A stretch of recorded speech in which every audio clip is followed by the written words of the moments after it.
아침에 나로 주의 인자한 말씀을 듣게 하소서. 성도 여러분 안녕하세요. 수요일입니다. 오늘도 하나님의 평강이 여러분들의 삶의 자리 가운데 가득하기를 간절히 소망합니다. 말씀 한 곡 봅니다. 시편 9편 1절부터 10절까지의 말씀을 제가 봉독해 드립니다. 내가 전심으로 여호와께 감사하며 주의 모든 기이한 일들을 전하리이다. 내가 주를 기뻐하고 즐거워하며 지존하신 주의 이름을 찬송하리니 내 원수들이 물러갈 때 주 앞에서 넘어져 망함이니이다. 주께서 나의 의와 송사를 변호하셨으며 보좌에 앉으사 의롭게 심판하셨나이다. 이방 나라들을 책망하시고 악인을 멸하시며 그들의 이름을 영원히 지우셨나이다.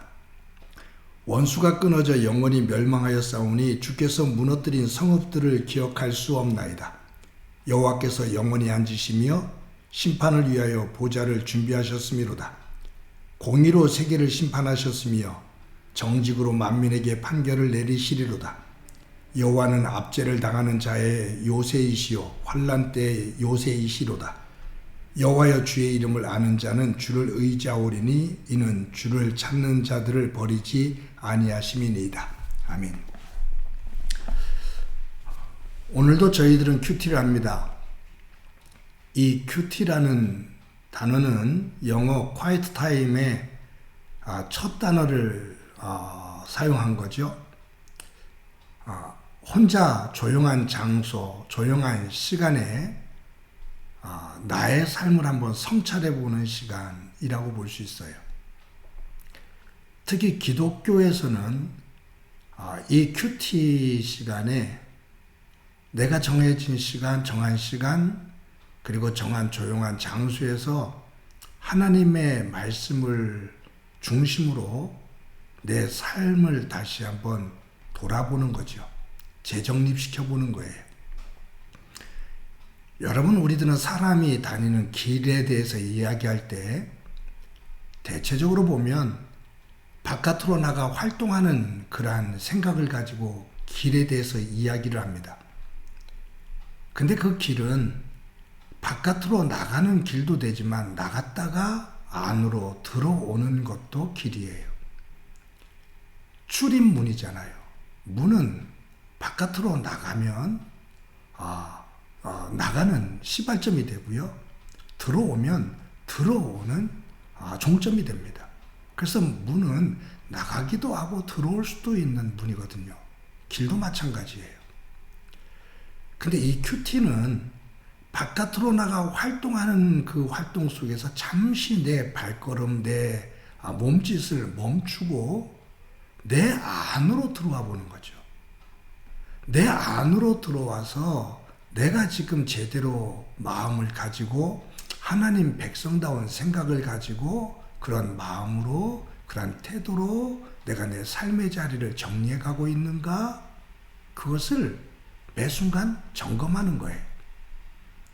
한편에서 보면 큐티는 나를 성찰해 보는 시간입니다. 우리들이 큐티를 하면서 그냥 우리들이 보통 한자로 묵상을 하죠. 근데 우리가 묵상을 할 때 어떤 주제를 가지고 묵상하느냐에 따라서 달라집니다. 묵상을 하기는 하는데 안 좋은 일, 고통스러운 일, 불안하고 또 미워하는 사람의 사건, 이런 것들을 가지고 집중해서 생각을 하면 도리어 마음이 더 불편해지고 힘든 그러한 상황이 됩니다. 그런데 아무리 힘든 상황이더라도 내가 내 안에서 좋은 감정을 가지고 추스려 나갈 수 있는 그런 에너지를 중심으로 나를 잘 다독거리면 평안이 찾아오면서 외부에서 요란스럽게 요란을 떠는 그런 부분들을 이겨나갈 수 있는 힘을 갖게 돼요. 특히 기독교인들이 말하는 큐티는 나를 하나님 말씀 앞에 세워서 그 말씀 안에서 나를 조명하면서 위로부터 주시는 위로, 위로부터 주시는 지혜, 위로부터 주시는 힘을 가지고 내 삶의 자리를 하나님께서 기뻐하시는 세계로 다듬어 가는 거죠. 그래서 힘의 원천이고 지혜의 원천이 되어집니다. 이 시편 9편, 다윗이 언제 썼는지는 모르지만 참 고통, 고난의 위기 속에서 쓴 시예요. 이 시편 9편을 설명하는 앞에 절을 보면 이렇게 설명되어 있죠. 다윗의 시 인도자를 따라 문나벤에 맞춘 노래. 여기 문나벤, 이것은 히브리어로 보면 아들의 죽음이란 뜻이에요. 근데 이 아들이 누구를 말하는지 몰라요. 반란을 일으켰던 압살롬을 말하는지. 근데 어떤 신학자는 블레셋의 골리앗이다 라고 말하기도 하고요. 또 어떤 사람들은 다윗을 죽이려고 애를 썼던 여러 사람들의 이름을 거론하면서 여기에 아들은 그 사람들을 말한다라고 말해요. 근데 시 전체적으로 봤을 때 다윗은 지금 위기 속에 놓여져 있는 상황 속에서 이 시를 쓴 겁니다. 근데 그 위기 속에서 오늘 2절에 이처럼 찬양을 해요. 내가 주를 기뻐하고 즐거워하며 지존하신 주의 이름을 찬송하리니. 지금 고난, 위기 앞에 놓여져 있는데 이 다윗은 나는 주를 기뻐하고 즐거워하며 지존하신 주의 이름을 찬송할 거다라고 노래를 해요. 고통 속에서 사람들은 불안과 초조 그리고 원망을 말하잖아요. 그런데 다윗은 도리어 그 속에서 찬양을 합니다. 왜냐하면 다윗은 그 위기, 그 고난을 중심으로만 집중해서 생각하지 않고 그 고난, 그 고통 너머에서 역사하시는 하나님. 대적들, 3절 이하의 그 대적들, 자기를 힘들게 하는 사람들이 쭉 나오잖아요. 그들을 무너뜨리고 공의를 세우실 하나님. 그리고 자기를 이 위기 속에서 건져내셔서 보호하실 요새가 되시는 하나님. 그분에게 시선을 집중합니다. 고난의 직면에 있지만 고난을 주목하지 않고 고난 너머에서 역사하시는 하나님에게 주목하며 그분을 묵상하며 그 속에서 오는 평안을 가지고 하나님을 찬양하며 노래합니다. 성도 여러분, 우리 모든 사람들은 행복하기 위해서 삽니다. 그런데 고대 사회부터 지금까지 모든 사람들이, 수많은 사람들이 행복에 대해서 이런저런 얘기를 해요. 행복은 추상명사잖아요. 그래서 이 행복은 이거다 라고 단도직입적으로 정의할 수는 없어요. 전부 다 그 정의를 내리는 사람들은 주관적인 정의예요. 우리 알고 있죠. 저 사람은 참 행복하겠다 라고 우리는 객관적으로 보는데 불행해하는 사람이 있어요. 실질적으로 그 사람은 불행해하는 사람이 있어요. 저 사람은 불행하겠다 라고 생각하는데 그 사람은 참 행복해하는 사람이 있어요. 저는 보통 다큐 같은 걸 보다가 저 히말라야산 꼭대기, 네팔이라든가 그 안에서 살고 있는 정말로 열악한 환경 속에서 사는 그 사람들의 해맑은 웃음, 그것을 보면서 모든 문명을 누리고 있는 현대인들하고 비교하면 불행하잖아요. 그런데 현대인들이 느낄 수 없는 행복을 노래하는 그들의 모습을 볼 때가 많아요. 진정한 행복은 무엇인가? 여러분, 일상생활 속에서 특별한 것이 아닌 평범한 것. 우리 몸을 한번 크게 아프고 나면 일상생활 속에서 그냥 평범하게 지냈던 것이 얼마나 소중하고 그 시간이 행복했던 것인지 그것을 뒤늦게 깨닫거든요. 우리 세월호 사건, 아픈 사건이 있었죠. 수많은 아이들이 아까운 생명을 잃었어요. 그때 우리 사회 속에서 부모들이 했던 말이 있어요. 공부 1등 안 해도 좋아. 아파도 좋아. 내 곁에 있어줘서 고마워. 그것으로 만족해. 그것으로 행복해.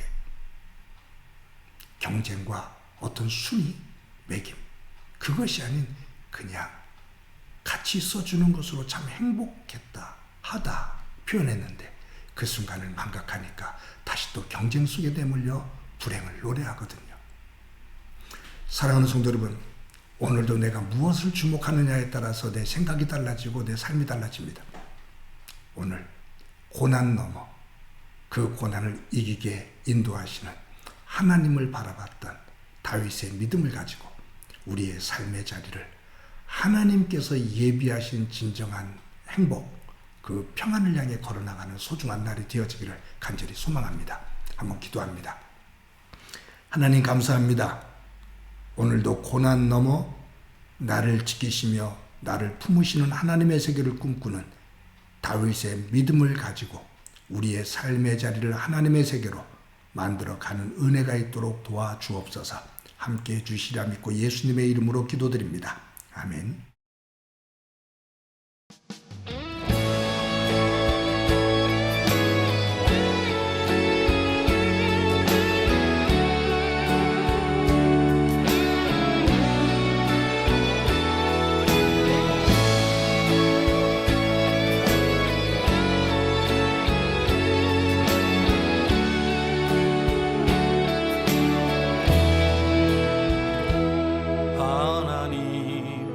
사랑을 사모하는 자, 하나님의 평안을 바라보는 자, 너의 모든 것 창조하신 우리 주님이 너를 얼마나 사랑하시는지